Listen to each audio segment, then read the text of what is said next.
Баршаңызға қайырлы күн достар, менің каналыма қош келдіңіздер. Бүгін біз малинадан варенье дайындайтын боламыз. Менде 5 килограмм малина болды, ыдысымдағы 2,5 килограмм.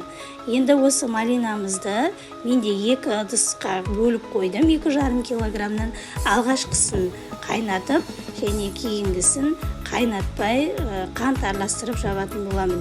Міне ыдысымдағы 2,5 килограмм малинамызды бос ыдысымызға салып, үстіне 2,5 килограмм қант салып, жақсылап картоп езгішпен езіп, араластырып, 2,5 сағатқа бетін жауып қойатын боламыз.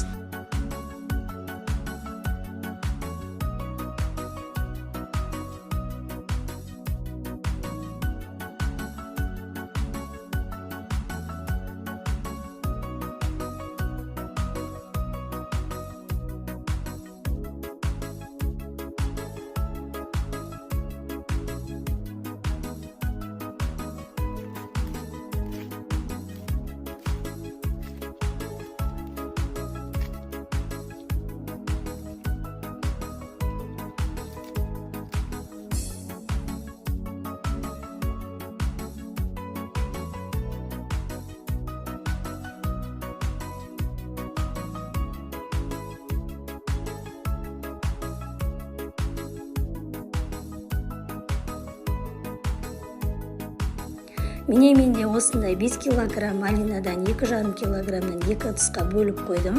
Түсі қанықта болып тұрғанын мен отқа қоятын боламын.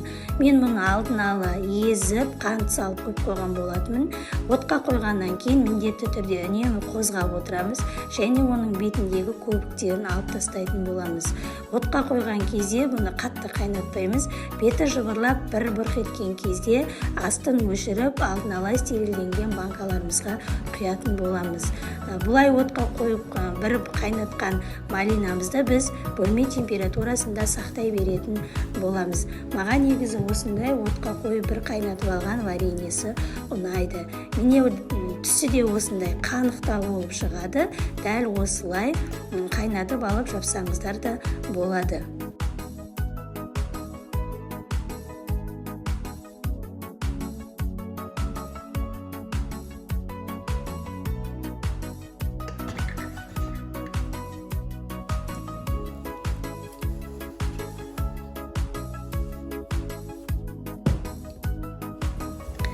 Енді екінші ыдысымыздағы 2,5-3 сағаттан кейін қантқа араластырған вареньемізді осылай тағы бір мәрте жақсылап араластырып, қанттары бір-біріне сіңгеннен кейін арнайы банкамызға құйып жауып алатын боламыз.